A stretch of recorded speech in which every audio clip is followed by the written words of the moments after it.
un demi-millier à faire le voyage sur Bruxelles, la capitale de l'Union européenne, ce mercredi 8 mai 2013. Venus principalement de Paris, les partisans de l'ex-président ivoirien Laurent Gbagbo ont pris d'assaut très tôt hier matin le siège commun du Conseil national européen et la Commission européenne après un bref détour devant le Parlement européen. Pour les organisateurs principaux, leaders des mouvements de résistance ivoiriens de France, cette présence devant les bâtiments abritant les institutions de l'Union européenne est la réplique face au comportement de la communauté européenne en Côte d'Ivoire, surtout pour son embargo sur les médicaments en pleine crise post-électorale et son silence coupable face à l'injustice faite aux proches de l'ancien régime avec à sa tête le président Laurent Gbagbo, toujours incarcéré à la prison de Scheveningen à La Haye. Après plus de 2 heures de mobilisation au slogan « Libérez Gbagbo, Sarkozy vous a trahi » ou encore « Sans Gbagbo, il ne peut y avoir de réconciliation », donc de sécurisation des affaires en Côte d'Ivoire, les principaux responsables de l'organisation ont remis une motion à Manuel Barroso, président de la Commission européenne, via les fonctionnaires de la police commis pour la circonstance. Voici son contenu. Des parlementaires européens sont allés voir le président Gbagbo Laurent. Ils savent ce qu'il y a dans Gbagbo Laurent. C'est pour cela que nous sommes venus. Nous leur avons adressé un courrier, une motion que nous vous invitons à prendre connaissance.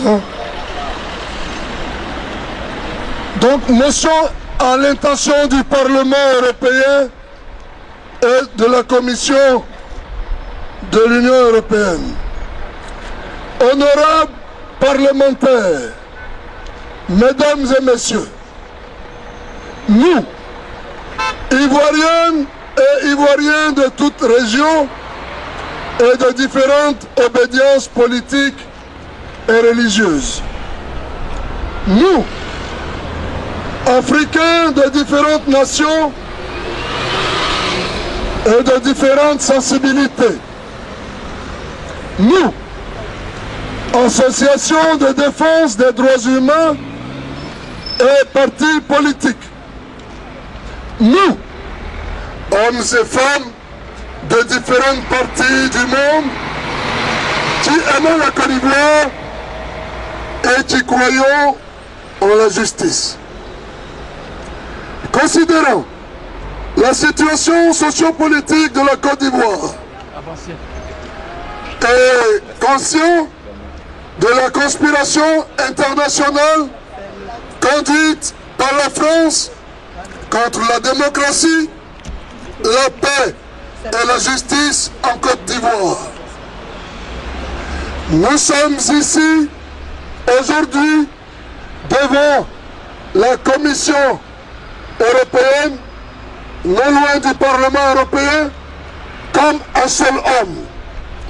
Nous sommes ici aujourd'hui, non pas pour dire à l'Union européenne des choses qu'elle ignore.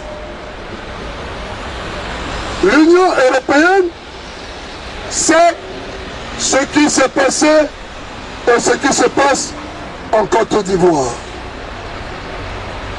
Comment ne le saurait-elle pas d'autant qu'elle a joué un rôle de premier plan dans le traitement international de la crise ivoirienne? N'est-ce pas l'Union européenne qui, avec son partenaire, les États-Unis d'Amérique, a autorisé l'armée française à bombarder et à humilier le président démocratiquement élu et démocratiquement investi de la Côte d'Ivoire, son Excellence Laurent Gbagbo, qui pourtant avait été proclamé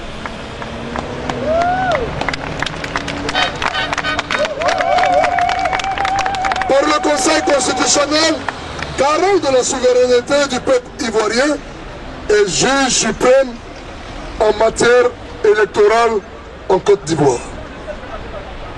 L'Union européenne n'a-t-elle pas vu, comme le monde entier, les rebelles de M. Ouattara pénétrer dans la résidence présidentielle avec l'aide de l'armée française et sauvagement assassiner le ministre d'État, ministre de l'Intérieur, Désiré Tagro, violenter la députée Simone Gbagbo, au demeurant vice-président du Front populaire ivoirien, et grièvement ensanglanté Michel Gbagbo, simplement parce qu'ils étaient respectivement ministres, épouse et fils du président légal dont la France ne voulait pas comme gouverneur de sa colonie.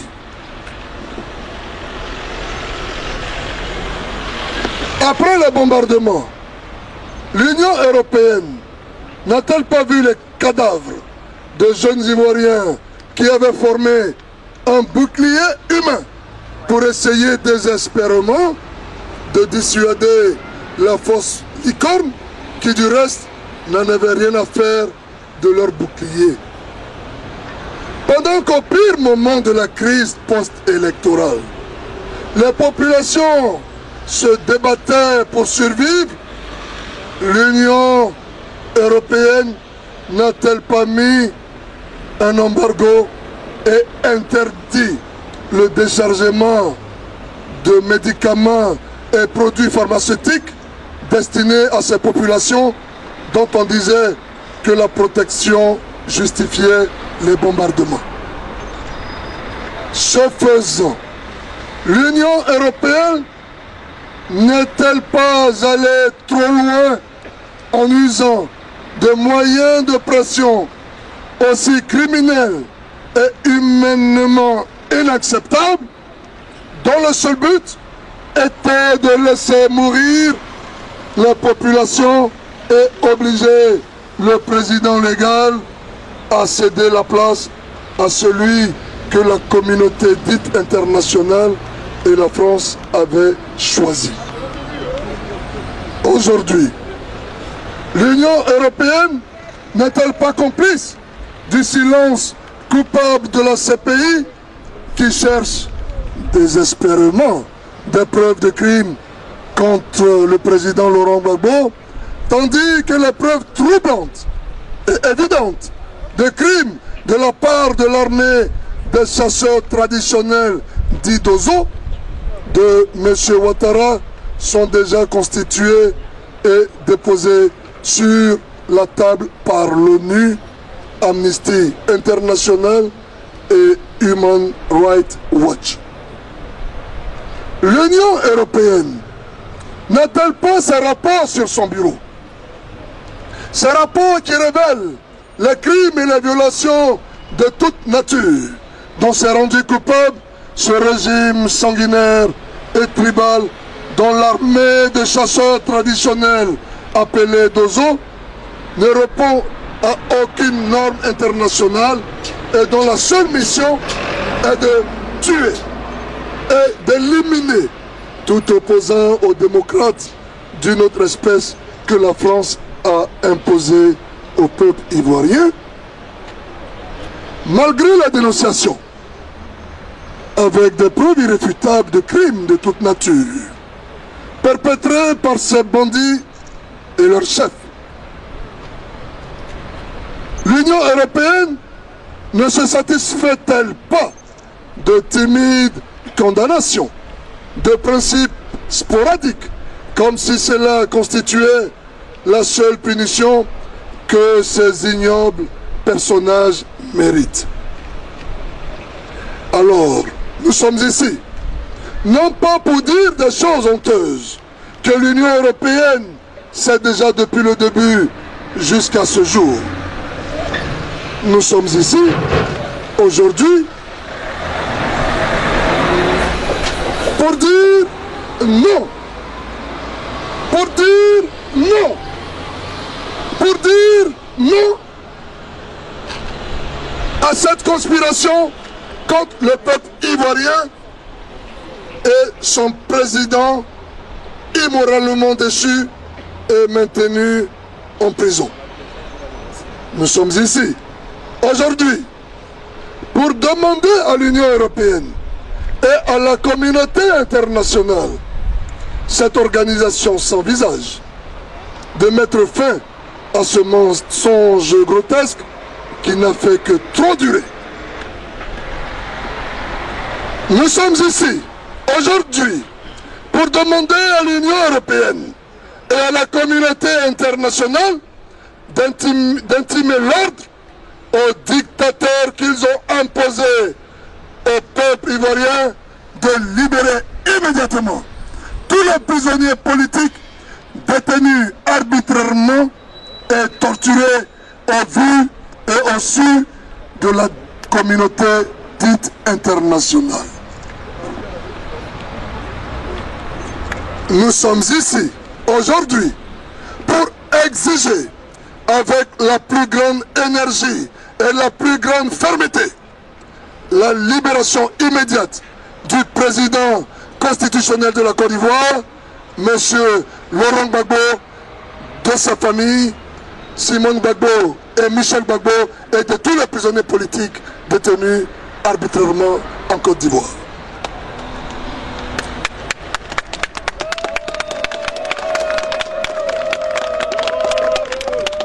Oui, nous sommes ici aujourd'hui pour réclamer la liberté de cet homme, ce grand homme, cet Africain intègre et juste, qui n'a rien à faire devant ce tribunal fondamentalement injuste et d'une incrédibilité maladive.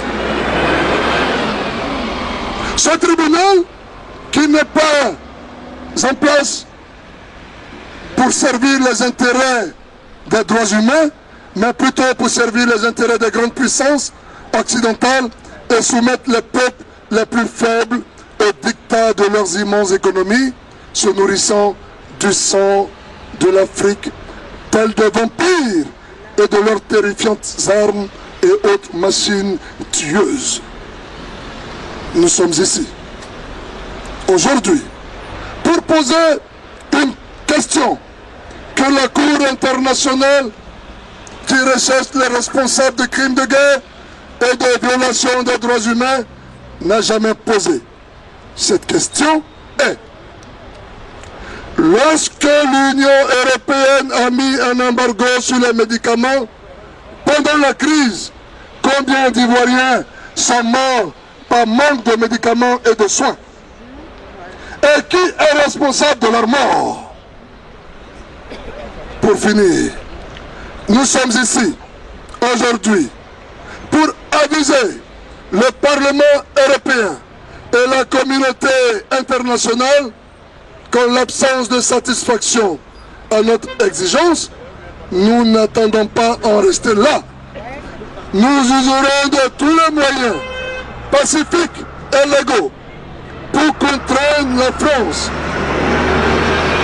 les États-Unis d'Amérique, l'Union européenne et la communauté dite internationale à exécuter ces exigences et à interpeller enfin les vrais coupables de crimes qu'ils connaissent bel et bien et qui bénéficient d'une impunité insolente.